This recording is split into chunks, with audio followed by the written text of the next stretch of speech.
नमस्कार।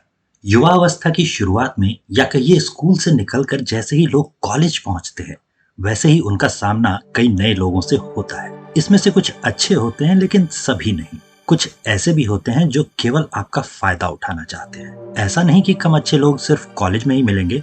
आगे नौकरी करते समय जीवन के दूसरे क्षेत्रों में भी ऐसे लोगों से मुलाकात होती रहेगी। जितनी जल्दी आप ऐसे लोगों को पहचान कर उनसे दूर होना सीख लेते हैं, उतनी जल्दी आप असफलता के कारणों से अपनी ऊर्जा किसी वैम्पायर की तरह चूस जाने वालों से बचना सीख जाते हैं। ये आपको अपने फायदे के लिए मैनिपुलेट कर रहे लोग होते हैं। ऐसे मैनिपुलेटर्स को पहचाना कैसे जाए? आसान है। आप इन्हें इनकी हरकतों से पहचान सकते हैं। इनकी तकनीकों में से पहला है गैसलाइटिंग। गैसलाइटिंग आपने किसी पुरानी फिल्म में देखा होगा, जैसे कि बेटा फिल्म में नायक अनिल कपूर की सौतेली माँ उसे पागल साबित किए रखना चाहती थी। इसके लिए वो उसे पढ़ाई में कमजोर, दवा के बिना न सो पाने वाला, मंद बुद्धि सा साबित किए रखती है। गैस लाइटिंग करने वाला झूठ बोलकर, आधी खबर देकर, किसी बहाने से आपको मानसिक रूप से कमजोर, भूलने वाला, सही तरीके से बातों को न समझ पाने वाला, अयोग्य मानसिक स्थिति का साबित किए रखना चाहता है। अगर कोई सिखा रहा हो कि आप ये नहीं कर सकते, इसीलिए वो आपकी मदद करके, बार बार आपके बदले काम करके आप पर एहसान कर रहा है, तो संभल जाइए। सोचकर देखिए कहीं ये गैसलाइटिंग तो नहीं। इनसे बचने का तरीका इन्हें अनसुना करके इनसे दूर हटना ही होता है। मैनिपुलेटिंग की दूसरी तकनीक विक्टिमहुड होती है। गलती भले ही उसकी रही हो, जिसकी उसे उचित सजा मिली हो, लेकिन वो खुद को विक्टिम, पीड़ित, शोषित दिखाएगा। आप भले बनकर स्वभाववश उसकी मदद कर देंगे और असल में वो आपका फायदा उठा रहा होगा। विक्टिम कार्ड चलाने वाले दरअसल हर स्थिति में खुद को पीड़ित बताते हैं। उनके माता पिता मारते पीटते थे, पढ़ाई में मदद नहीं की, कॉलेज अच्छा नहीं मिला, जाति, धर्म या रंग की वजह से उन्हें भेदभाव झेलना पड़ा। हर स्थिति में वो पीड़ित, शोषित होते हैं और उनसे कम अच्छे लोगों को बेहतर किस्मत की वजह से फायदा हो जाता है। असल में विक्टिम कार्ड चलाने वाले केवल आपके भले मानस होने का फायदा उठा रहे हैं। इनसे बचने का तरीका ये है कि भावनात्मक रूप से इनसे कोई जुड़ाव न रखें, और जो कहीं गलती से ऐसा संबंध बना लिया हो तो फौरन उससे दूर हो जाए। तीसरा तरीका जो मैनिपुलेटर्स इस्तेमाल करते हैं वो है गिल्ट ट्रिपिंग। किसी भी इंसान से गलती तो होती ही है। हो सकता है आपने उसे कभी डांट दिया हो। उस एक गलती की याद दिलाकर गिल्ट ट्रिपिंग करवाने वाला आपसे फिल्म की टिकट या कोई गिफ्ट लेने की कोशिश कर सकता है। आपके किसी सस्ते जूते की किसी ऐसी जगह याद दिलाकर जहां आप शर्मिंदा हो जाए, वो अपने आप को एलीट सिद्ध करने की कोशिश करते हैं। आपने कभी फोन नहीं उठाया था, इसके लिए गिल्ट ट्रिप करने वाले का कहना होगा कि तुम तो मेरी जरूरत के वक्त कभी मेरे पास ही नहीं होते। वो ऐसा एक बार नहीं, बार बार कर रहे होते हैं। ऐसे लोगों से मुलाकात होने पर याद रखिए कि सहानुभूति और समानुभूति जरूरी बातें हैं, लेकिन सोचिए कि क्या अंदर से आपको अच्छा नहीं लग रहा? मन क्या कह रहा है? संभव है कि अंतर आत्मा ऐसे लोगों से खुद ही दूरी बनाने के लिए कहती होगी। मैनिपुलेटर्स का चौथा तरीका प्रिटेंडिंग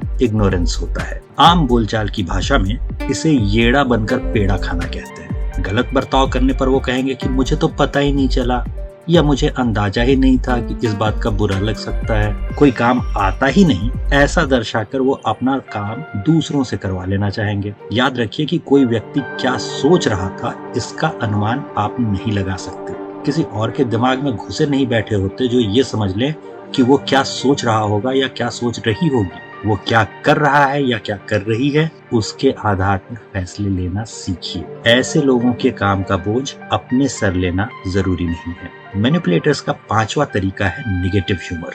ये हंसी मजाक की शक्ल में बोले गए ऐसे वाक्य हैं जिनका असली मकसद चोट पहुंचाना या नीचा दिखाना होता है। किसी काम में आपसे गलती हो गई हो, उसका मजाक बना लेना एक तरीका हो सकता है। किसी के रंग रूप जैसे सांवले होने, टकले होने, मोटे होने, पतले होने का मजाक उड़ाना एक तरीका हो सकता है। किसी के राजनीतिक रुझान के लिए उसे भक्त बुलाना शुरू कर देना निगेटिव ह्यूमर का ही एक तरीका है। जब इससे सामना हो तो मुस्कुराइए, दिमाग ठंडा रखिए, बिना तैश में आए वापस सवाल करना शुरू कीजिए, और स्पॉटलाइट जैसे ही निगेटिव ह्यूमर चलाने वाले मैनिपुलेटर पर जाएगा, लोगों को उसका बर्ताव, उसकी दुष्टता दिखने लगेगी और वो खुद ही भाग खड़ा होगा। छठा तरीका प्रोजेक्शन भी मैनिपुलेटर्स इस्तेमाल करते हैं। इसे किसी दूसरे के मुंह में अपने शब्द ठूंसने से समझ सकते हैं। जैसे बातचीत के दौरान आपने कभी कभी न्यूज एंकर या होस्ट को अपने शब्द किसी नेता या किसी गेस्ट के मुंह में ठूंसने की कोशिश करते देखा होगा, वैसे ही भावना या आदतों के साथ भी होता है। कोई खुद कामचोर हो,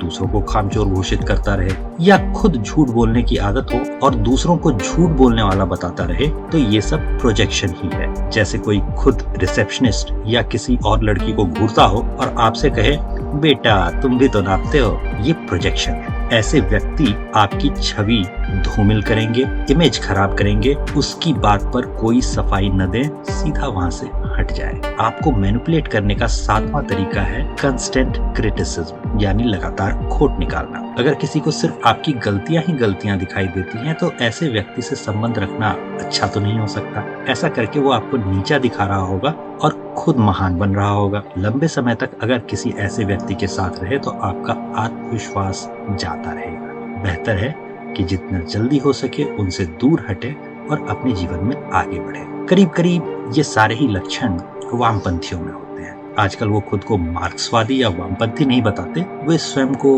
लिबरल बताने लगे हैं। कॉलेज की शुरुआत में ऐसे सीनियर प्रोफेसर मिलेंगे और हो सकता है कि ऐसे मित्र भी बन जाएं जो खुद को लिबरल बताते हो। उनकी मैनिपुलेटर्स वाली हरकत से आप पहचान लेंगे कि वो आपकी तरक्की की राह में रोड़ा है। अगर जीवन में तरक्की करना है तो उन्हें पहचानना और उनसे दूर रहना भी सीखना होगा। उम्मीद है मैनिपुलेटर्स की ये पहचान आपके काम आएगी। धन्यवाद।